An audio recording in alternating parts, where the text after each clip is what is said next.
What is going on, BIG crew? This is your host, Brendan, with BIG Nation, Big in Game.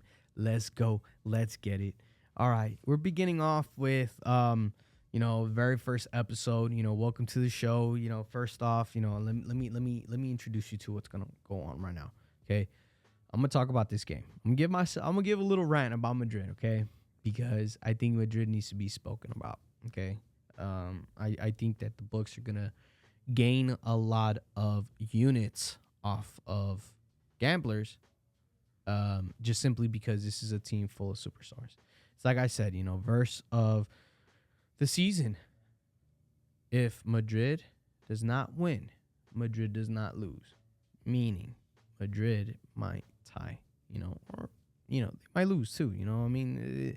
They could lose, man. This is a team that they've clearly shown that they could be defeated, and I'm afraid that if we face Manchester City right now, in the Champions League final, we'll get destroyed. So, just simply because these strikers, they cannot get their goals. These forwards, they cannot get their goals. I mean, we had a center attacking mid and a substitute striker, a hard nine, a real nine, and a midfielder scored 3 goals against a Valladolid that just made their way back into La Liga. Okay. So, sure, you could argue that Valladolid is in form just simply because, they're more motivated to stay in La Liga. They got a lot more to fight for. I agree. They do have a lot more to fight for. But this is a Real Madrid team that should manage to score 3+ goals every single game. Mbappe needs to get at least at minimum, right? At least 3 hat tricks in the first quarter of the season and 3 hat tricks at the second quarter of the season. If La Liga is considered a farmers league, right? A farmers league, right? That's not the case. The French league is a farmers league, okay? That's a farmers league, But just look, okay. This season, we're just seeing we're seeing a lot of things just simply because there's a lot of adjusting to what the books need to do to everybody being able to gamble and to place their investments on these teams. Okay, so let's break it down. Okay, the money line for Madrid is sitting at -300. The draw +400. The money line for Las Palmas is sitting at 650. I mean, there's a lot of value. They're not pricing Las Palmas at like 1,000 or 2,000, which is ridiculous, which is insane. Because if Madrid was guaranteed to win, they would be priced like that. I mean, we saw the prices like that, be the same exactly for Valladolid, and they're not. So just simply because of that, I'm eyeing the draw. I'm eyeing the draw. I'm eyeing the draw. And the reason why is because let's take Las Palmas' first performance against Sevilla. Sevilla is shit. I'm not trying to compare Sevilla to Real Madrid. But look, Las Palmas managed to get themselves back on track. Okay. I'm not saying that they managed to shut Madrid down. No, probably not. But they do probably manage to shut down a few minutes of their game time. And why? This team isn't producing goals. I had to sweat, okay? I had to sweat Madrid to cover a -2.5 spread. Why the hell did I have to sweat that against Valladolid when in 2022, 2022, Madrid beat this team, the same squad that's present right now, beat this team 6-0. Like it just makes no sense, And it's just like I'm telling you guys, it's just plain and simple. The fact that Mbappe is in the lineup, Vinicius, Rodrigo, the top 3, Valverde, Tchouaméni, Modric. I mean, come on, Mendy, Carvajal, right? Wingers, and then backs. Come on, the best defenders in the world. Militao, who's over there slipping like he's playing over here in America still, right? In the crappy fields, right? And Rudiger, I can't say much about Rudiger. I think Rudiger is the solid. Rudiger and Courtois. Rudiger and Courtois are the most solid performers right now in the Madrid squad. I cannot. I can. I cannot bash them. I cannot bash them. But the rest of the team, this just is just slumping right now, and I'm not proud of it. Guler. I don't even get me started on Guler. Guler needs time to really get himself in precision form. He needs to get every pass that he gets right. He does. As a center attacking mid, yes, you're supposed to generate, but you cannot generate if you're over there handing balls that are unreachable.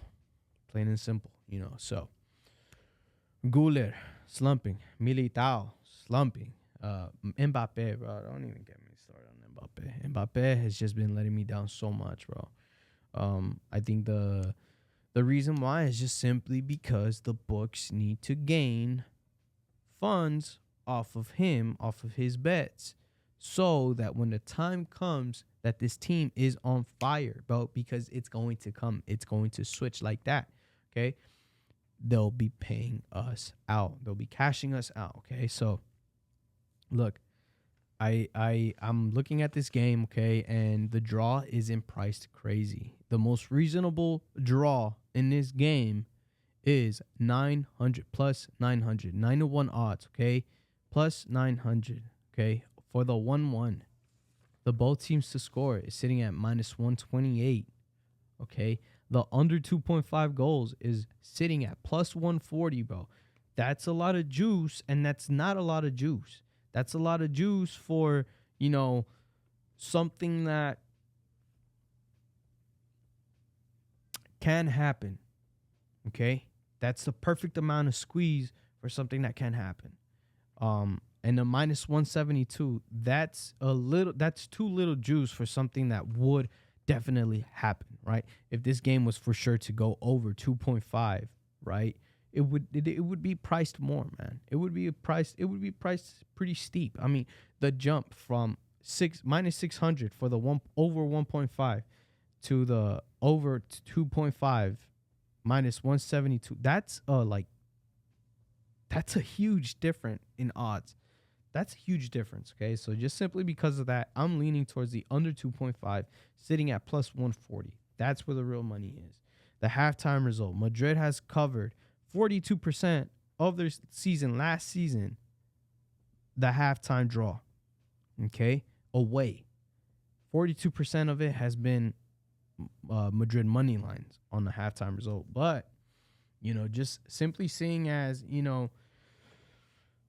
this game has every potential to end up being a draw. I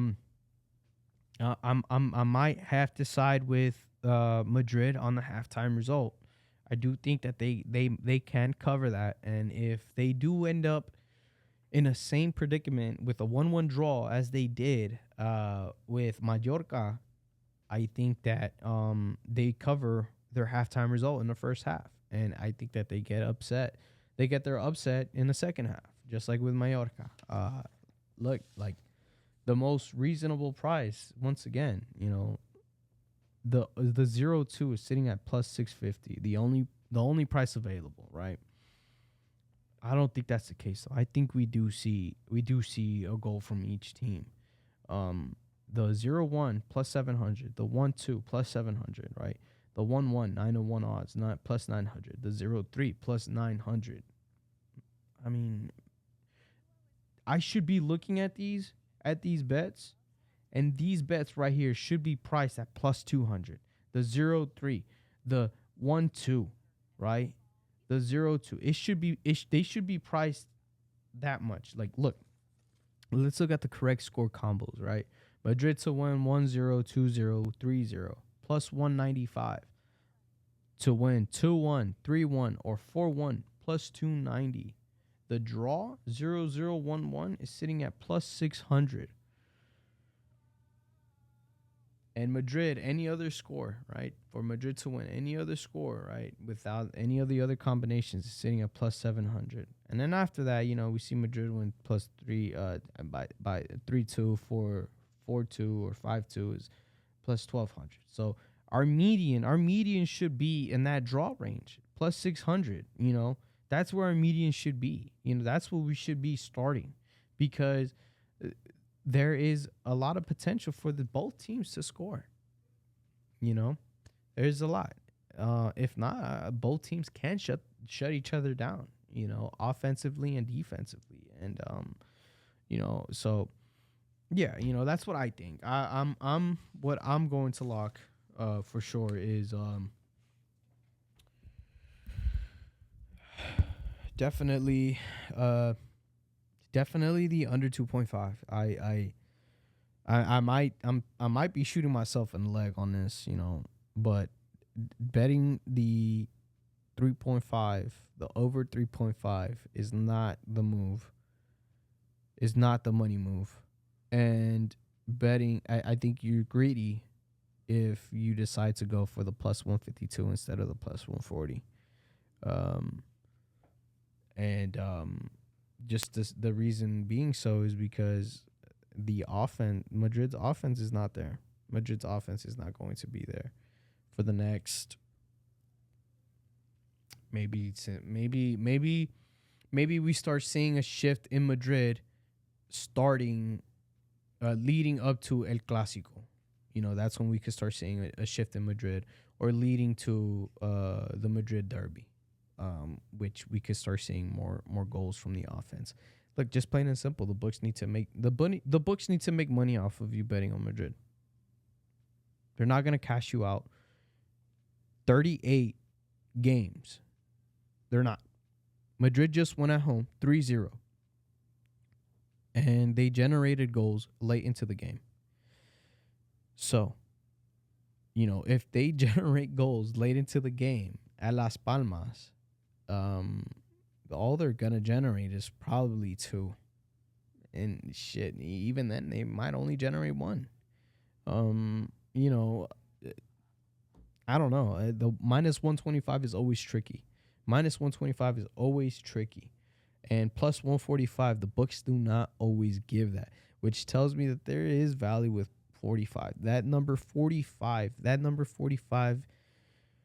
it always serves as a reasonable. I'm not giving you too much. You're not getting too little. You get me? So yeah, so they could draw, man. Like I'm eyeing the draw. I'm just talking to you guys. I'm eyeing the draw. I mean, they just call me crazy, but I'm eyeing the draw. And let's see where's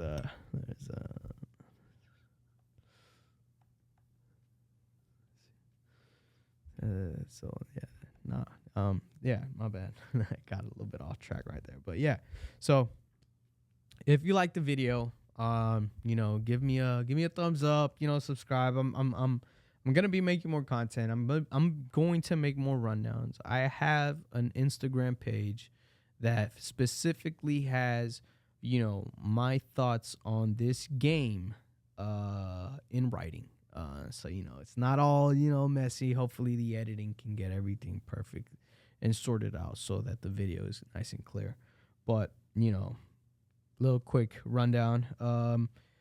I might eye the draw. I think that there's value in the draw. And if not the draw, I'm looking to back the 2.5, the under 2.5 goals sitting at plus 140. Just the simple reason because this is a Madrid team that struggled to generate 3 goals last game versus Valladolid. And Las Palmas, I think that they're ready to host to host Real Madrid. And I don't think that they're gonna get cocky, but they might. I just think that if you take the over 3.5, it's a bit greedy.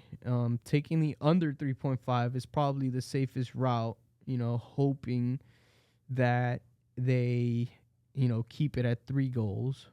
I'm hoping that they keep it at 2 goals, plain and simple, I just see that there's true money value with the plus 140. I don't think you're taking too much from the books, and the books aren't giving you too little.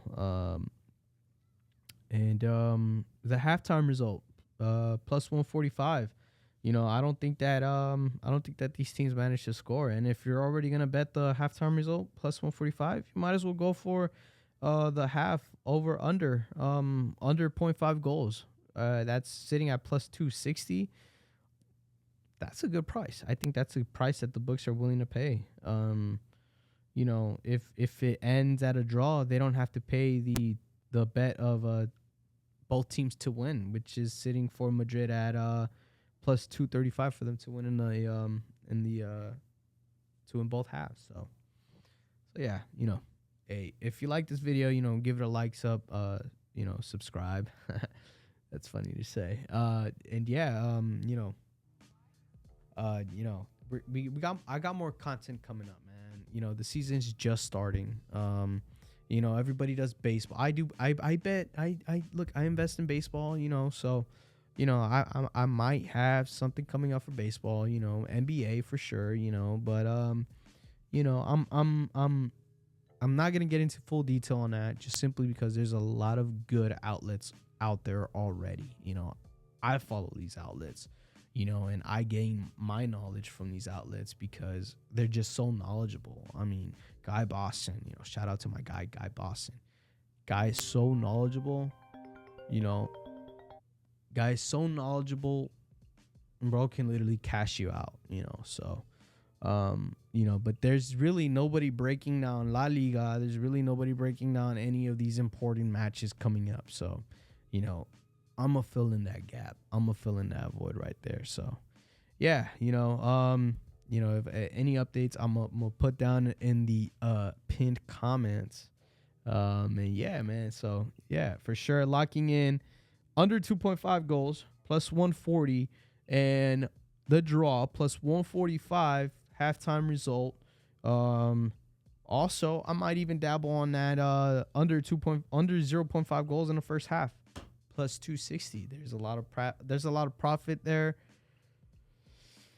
It's not I don't think that you're being greedy when you're taking that. This is a Madrid team that can't, really they cover that bet so many times. So I think that they could cover it again on Thursday. So that being said, see you later, BIG Nation. Peace.